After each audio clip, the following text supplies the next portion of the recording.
Hello NEET aspirants, कैसे हैं आप सब लोग। आई होप आप सब बढ़िया होंगे। This side Mohit Hussain here, welcome back to our YouTube channel. बच्चों, जैसे कि आपको पता होगा, नीट 2025 की जो एप्लीकेशन फॉर्म है वो ऑलरेडी आउट भी हो चुकी है, उसकी रजिस्ट्रेशन भी स्टार्ट हो चुकी है। इवन कुछ बच्चों ने जो फॉर्म भी फिल कर दिए होंगे, कुछ बच्चे अभी ऐसे पेंडिंग में है जिन्होंने फॉर्म फिल करना है, लेकिन उनको समझ नहीं आ रही कि हम जो एप्लीकेशन फॉर्म फिल करेंगे तो उसमें हमारे पास जो कैटेगरी का सर्टिफिकेट होता है वो हम क्या लगाएंगे कास्ट सर्टिफिकेट के अंदर। क्योंकि पहले जो होता था उस टाइम पे कास्ट सर्टिफिकेट मैंडेटरी नहीं होता था, लेकिन इस बार जो एप्लीकेशन फॉर्म आए हैं उसके अंदर जो कास्ट सर्टिफिकेट है उसको मैंडेटरी कर दिया गया है। तो बहुत सारे बच्चों के मन में कंफ्यूजन चल रही है कि कास्ट सर्टिफिकेट कौन सा लगाना है, उसकी वैलिडिटी क्या होनी चाहिए, कौन कौन से सर्टिफिकेट हमें लगाने हैं, कौन से नहीं लगाने, कहीं बाद में चल के उसकी प्रॉब्लम तो नहीं आएगी अभी मैं सर्टिफिकेट लगाता हूं या फिर नहीं लगाता हूं या पुराना लगा देता हूं तो इन केस में क्या होगा, मेरा फॉर्म रिजेक्ट तो नहीं होगा या आगे चल के मुझे काउंसलिंग में कोई दिक्कत परेशानी का सामना तो नहीं करना पड़ेगा। तो आज की वीडियो के अंदर मैं आपको सब कुछ आपके सारे के सारे डाउट्स क्लियर करूंगा। तो यहाँ पे मैंने सारी कैटेगरी यहाँ पे मेंशन कर रखी है, general, OBC, CL, NCL, SC, ST, PWD, सबका बताऊंगा कि किस किस के सर्टिफिकेट कौन कौन से लगेंगे।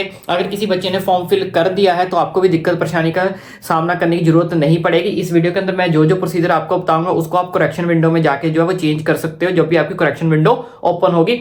तो इस वीडियो को लास्ट तक देखें, अच्छे से समझ लें। समझने के बाद ही जिन बच्चों ने फॉर्म रहता है फिल आउट करने का वो फिल आउट कर लें। जिन्होंने फिल आउट कर दिया है वो करेक्शन विंडो में अगर उसको चेंज करना चाहे तो कर सकते हैं। अगर किसी ने सही भरा है तो उसको तो कुछ भी करने की नीड नहीं पड़ेगी। तो सबसे पहले बात करते हैं हम यहाँ पे पहली दो कैटेगरीज को लेकर। तो सबसे पहले हमारे पास कैटेगरी है जर्नल और यहाँ पे ओबीसी, सीएल। तो ये दो वो कैटेगरी है जिनका कोई भी जो है कास्ट सर्टिफिकेट नहीं होता, इनका कोई भी कैटेगरी या कास्ट सर्टिफिकेट नहीं होता है। ओबीसी और सीएल वो बच्चे होते हैं जिनके एवरेज इनकम जो होती है वो क्या होती है 8 लाख से अबव होती है। तो इनको कोई भी रिजर्वेशन जो है वो नहीं मिलता, तो जिसकी वजह से इनका कोई भी सर्टिफिकेट जो है वो नहीं बनता। तो जितने बच्चे जनरल कैटेगरी या ओबीसी, सीएल के अंदर आते हैं उनका कोई कैटेगरी सर्टिफिकेट नहीं होता, इसलिए आपको कोई भी कैटेगरी सर्टिफिकेट जो अपलोड नहीं करना है अपने एप्लीकेशन फॉर्म फिल करते टाइम। कौन कौन से बच्चे, जो बच्चे जनरल से हैं और ओबीसी, सीएल से है, इन बच्चों का कोई भी कैटेगरी कास्ट सर्टिफिकेट नहीं होता है। इस चीज का आपको खास करके ध्यान रखना है। उसके बाद बच्चे हमारे पास यहाँ पे आते हैं ओबीसीएल, यहाँ पे हम एक लिखना भूल गए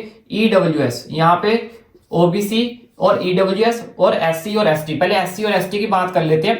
जो बच्चे एससी और एसटी कैटेगरी के अंदर आते हैं इनके जो सर्टिफिकेट्स होते हैं, इनके सर्टिफिकेट्स की कोई भी वैलिडिटी नहीं होती, कोई भी डेट नहीं होती।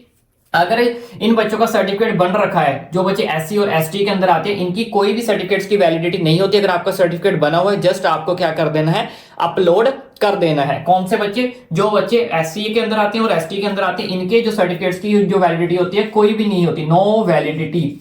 ठीक है, बस आपका सर्टिफिकेट बना होना चाहिए। अगर आपका सर्टिफिकेट बना है जस्ट आपको क्या कर देना है, जस्ट अपलोड कर देना है। इस चीज का आपको खास करके ध्यान रखना है। इसमें आपको कोई भी रिन्यू करवाने की जरूरत नहीं है, कोई भी आपकी डेट मेंशन नहीं होती, कुछ नहीं होता, जस्ट आपको अपलोड करना है सिंपली। अब बात करते हैं यहाँ पे लास्ट पहले पीडब्ल्यूडी सर्टिफिकेट को लेकर। देखो, जो बच्चे पीडब्ल्यूडी के अंदर आते हैं उनका सर्टिफिकेट एक ऑलरेडी बना होता है। ठीक है, एक ऑलरेडी आपका बना होगा, जस्ट वही आपको क्या कर देना है, अपलोड कर देना है। बाकी जब आपकी काउंसलिंग होगी, काउंसलिंग के टाइम आपकी वेरिफिकेशन होगी, वेरिफिकेशन के टाइम आपको एक नया सर्टिफिकेट बनाना पड़ेगा। वो जब आपकी काउंसलिंग का प्रोसीजर आएगा उसमें बताया होगा कि वो आपको कैसे बनाना है और कहां से बनाना है, तो वो जाके उस टाइम पे आपको बनाना है। फिलहाल के लिए आपको कुछ नहीं करना, ऑलरेडी आपके पास जो सर्टिफिकेट बना हुआ है किसका, पीडब्ल्यूडी वाले बच्चों का, तो वो जस्ट आपको क्या कर देना है, अपलोड कर देना है। नया कुछ नहीं बनाना, नया तब बनेगा जब आपकी क्या होगी, यहाँ पे काउंसलिंग स्टार्ट होगी। काउंसलिंग के टाइम आपको प्रोसीजर आता है तो उसमें बताया जाएगा कि आपको कौन सा सर्टिफिकेट जो वो बनाना है और कैसे बनाना है। तो ये हो गया सारी कैटेगरी की बात। अब हमारे पास बचती है यहाँ पे ओबीसी, एनसीएल और ईडब्ल्यूएस। अब मैं इनका प्रोसीजर बता देता हूँ क्योंकि इनका प्रोसीजर थोड़ा सा अलग है, इनको आपको अच्छे से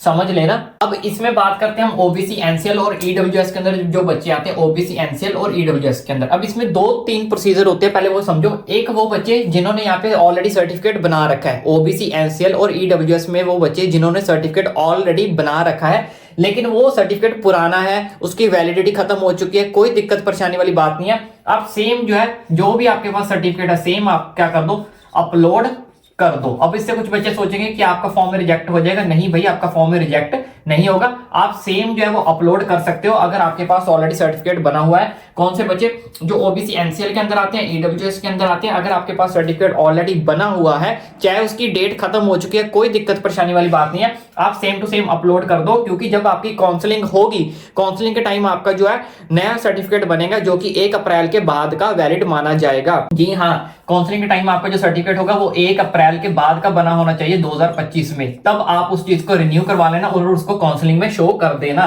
क्योंकि काउंसलिंग के टाइम आपको इसकी क्या पड़ेगी, नीड पड़ेगी। अभी आपके पास जो है उसको अपलोड कर दो। अब दूसरी चीज, मान लो आपके पास सर्टिफिकेट है ही नहीं, ठीक है, लेकिन आप आते किसमें हो, आप ओबीसी एनसीएल के अंदर आते हो या फिर ईडब्ल्यूएस के अंदर आते हो, लेकिन आपके पास सर्टिफिकेट है ही नहीं, तो आप वहां पे क्या कर दो, लिख दो अप्लाइंग। वहां पे ऑप्शन आएगा आपको कि मैंने भाई अप्लाई कर रखा है।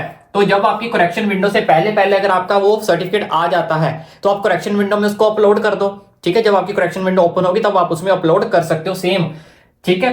तो आप उसमें अपलोड कर सकते हो, लेकिन अगर नहीं है तो आप उसके लिए फिलहाल के लिए अप्लाई भर दो। अब अप्लाई कैसे करना है आपको, इसके लिए आपको ऑनलाइन आपका जो है फॉर्म इसके लिए भर दो, तो आपका सर्टिफिकेट बन जाता है। जो बच्चे ओबीसी एनसीएल ईडब्ल्यूएस के अंदर आते हैं, जस्ट आपको ऑनलाइन जो अप्लाई करना होता है। तो इस तरह से दो ऑप्शन होते हैं। अगर आपके पास सर्टिफिकेट है तो सेम टू सेम अपलोड कर दो, क्योंकि आपका जो अपडेट होगा वो 1 अप्रैल के बाद का बना होना चाहिए। उसके बाद अगर किसी बच्चे का सर्टिफिकेट नहीं है तो वहां पे यहाँ पे मेंशन कर सकता है कि भाई मैंने अप्लाई कर रखा है। तो ये था सारा का सारी कैटेगरी का प्रोसीजर। इसके अलावा कुछ बच्चों के मन में ये डाउट आ रहा है कि सर सर्टिफिकेट कौन सा लगेगा, सेंट्रल का लगेगा या स्टेट का लगेगा। उसके लिए हम एक सेपरेट वीडियो बनाएंगे, जो वीडियो जल्दी ही आपको हमारे चैनल पर मिल जाएगी। इसके अलावा भी अगर आपके मन में कोई डाउट, कोई क्वेरी बचती है तो ओपनली मुझे नीचे कमेंट करके पूछ सकते हो।